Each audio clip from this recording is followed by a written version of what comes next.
Hello everyone, welcome back to my channel.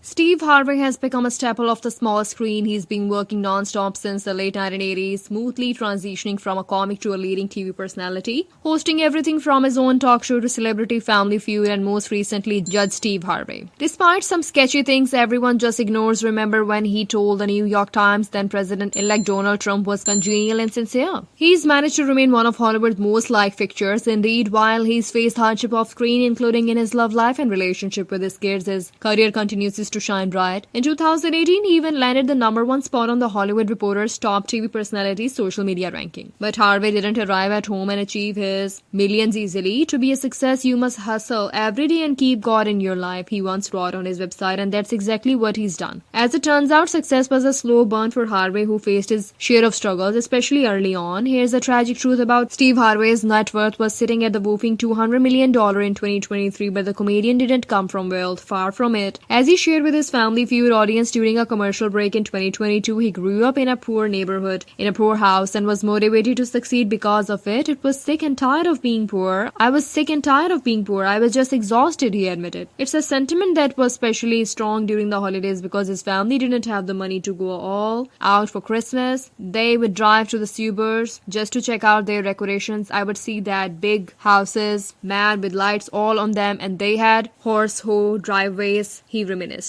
That was amazing to me. When a young Harvey asked his dad why they didn't have a similar house, his father told him if he worked hard, he might be able to buy one for himself in the future. That was it. My motivation was to buy a big house so I could put up Christmas lights and drive in the driveway, he shared. Indeed, he's kept his promises to himself on both counts. I have never built, lived, or owned a home that didn't have that driveway with gates on both sides, he said. And as he hosted on Facebook in 2018, he always opted for a tree that's as big as the one he would longingly stare at the mall as a kid. He's made a career out of entertaining millions, but a young Steve Harvey struggled with public speaking as a child. He had a debilitating stutter and had to contend with classmates making fun of him and teachers questioning his dreams. As he shared on Club Shay Shay in 2023 when he told an educator in grade 6 that he wanted to be on TV, she openly ridiculed him, saying, "Look at you standing there, you can't even talk." Harvey admitted, "She crushed me, thankfully." His dad believed in him, as did the man behind the counter as his local deli. The later actually helped him overcome his speech impediment by giving him candy every time he spoke without stuttering. He also offered some invaluable advice. "He taught me, before you say anything, say it to yourself 3 times, take your time, and speak on the exhale." Harvey recalled to the Stuttering Foundation, "It's a life-changing technique he relies on to this day." As he told the foundation, "Before he gets on stage, I still have to get psyched up, pumped to go out there and face all these people." It's also a method he teaches kids he mentors. In a motivational pep talk delivered on the Family Feud set, he told the audience that stuttering is tied to nerves and anxiety, and his advice is to take a moment to gather your thoughts, speak to yourself before responding, and avoid eye contact if necessary. Steve Harvey dreamed of being on TV as a child, but as he got older, his priorities changed. He found work as an insurance salesman, married Marcia Harvey in 1981, and welcomed twin girls in 1982. Then in 1985, he did his first stand-up comedy gig and won $50. He was hooked. Deciding to pursue a comedy career full-time, he quit his day job. Unfortunately, he earned just $3,000 that first year, and his marriage crumbled as a result. As he told people in 2016, he was soon sleeping in his 1976 Ford Tempo, using public bathrooms to clean up, and keeping his food, mostly Bologna sandwiches, in a cooler. That was an ugly period, just very painful, he told people at that. Harvey was homeless for 3 years, even having to steal gas for his car to make it to comedy shows. It was crushing, he admitted. "I realized you are on your own. You have nothing or no one." At one point, he was living in $50 a week and was ready to give up. "I sat down and started crying, but a voice said, 'If you keep going, I'm going to take you places you have never been,'" he recalled. His big break came soon after when he was asked to host Showtime at the Apollo. Mega stardom followed, but he still thinks about those days. "I'm running from homelessness," he told people. "I can't even be in that position again." Before he found lasting love with Marjorie Harvey, Steve Harvey went through not one, but 2 messy divorces. The famed talk show host first married Marcia Harvey in 1981, but their union fell apart as he pursued his comedy platonic dreams. The pair had 3 kids together before separating and then divorcing in 1994. As he told people, it was difficult to choose career over family, but he couldn't pass up the opportunity. I'm supposed to provide for them, but I had to take this chance, he mused. Speaking with Club Shay Shay in 2023, he took much of the blame for the split, noting he was just 24 when he said I do and admitting I messed that up. In 1996, and the funny man gave marriage another chance with Mary Shackelford. They had one son but split in 2005. I got married for the wrong reasons, Harvey later admitted to people. I was tired of being alone despite owning his mistake. The divorce was contentious. As he told Club Shay Shay, his bank account went from $30 million to $1,700, partially because of a financial scam and partially because of his ex. Before I split the assets, she took all of that out the bank, he alleged. Shackelford also launched a smear campaign against Harvey, accusing him of being unfaithful and leaving her with nothing. In 2011, a judge slammed those allegations as false, noting per Daily News that she received 3 homes and millions. Steve Harvey is no stranger to a divorce, but it seems the third time's the charm. The comedian first met his now wife, Marjorie Harvey, in the 80s, and the pair dated briefly before he called things off. It was not until they reconnected in 2005 that the timing was finally right. The pair met in 2007, and Steve even legally adopted Marjorie's children, Morgan, Jason, and Lori, who all took the surname Harvey. However, rumors began to spread in 2023 that there was trouble in paradise. There were allegations that Marjorie had cheated on Steve with their boyfriend, with their bodyguard, chef, and that she was seeking a divorce. The couple was quick to shut down the allegations. I don't know what you all doing, but find something else to do cause we find, Steve told an audience and Invest Fest in Atlanta, Georgia. As for Marjorie, she took to Instagram to share a link to a blog post titled How to Handle Being Lied About. In the caption, she encouraged her followers to read it and called the headlines foolishness and lies. Marjorie previous raised eyebrows during a 2017 appearance on Celebrity Family Feud when she went viral for saying that there are some days when she liked to trade her husband in for a pool boy. Steve Harvey added talk show host to his resume in 2012 when he signed a 5-year deal with Endemol Shine North America and NBC Universal to produce Steve Harvey. It was a rating success, but when the contract ran out, Harvey decided to make a deal with IMG Original Content to produce a new version of the show. He renamed the series Steve and it debuted in 2017, but according to Variety, that may have been the first step in its demise. That's because even though NBC Universal was still distributing, Steve execs were reportedly unhappy about losing their production rights. And so in 2019, they decided to do something about it as they axed Steve and gave its daytime slot to the Kelly Clarkson show. Despite the outcome, an insider told Variety that Harvey didn't regret the move to IMG. Steve took a show that horse mused. He still made more money than he would have under the old deal. The comedian was later asked about losing his show on the Ellen DeGeneres show in 2020 and said he was not mad. I'm a person of faith, and when a door closes for me, I just walk up the hall. There's more doors, he shared, adding, I like Kelly Clarkson, I'm happy for her. Not that he was tuning in. I'm that happy, he quipped. Steve Harvey is no stranger to rumors, but it was a particular cruel headline that made the rounds in March 2023 as sources began reporting he had died. According to the US Sun, the Hawks spread after a Facebook post announced as about 11 a.m. ET on Sunday, March 5, 2023. Our beloved actor Steve Harvey passed away. The fake news was further fueled by YouTube video proclaiming 1 hour ago, American TV icon Steve Harvey suddenly died at home at the age of 66. Angry fans were quick to shut down the stories and set the record straight, but unfortunately it was not the last time Harvey's death would be announced prematurely. In July 2023, R.I.P. Harvey suddenly began trending on X, formerly known as Twitter, except this time it was due to a misunderstanding that was not intentional. It turns out the hashtag was initially tweeted by KSR radio host Matt Jones, who was paying tribute to the longtime fan named Harvey Doyle. Listeners of the show then paid their respect using the R.I.P. Harvey hashtag, which left people wondering which Harvey they were referring to. Was it Steve Harvey, Harvey Weinstein, or someone else? Steve took the mistake in stride, posting a meme of himself to X in which he could be seen checking the spoon while smoking a cigar. Me seeing that R.I.P. Harvey is trending reads the cheeky caption. Thanks for watching, everyone. Please like, share, comment, and subscribe.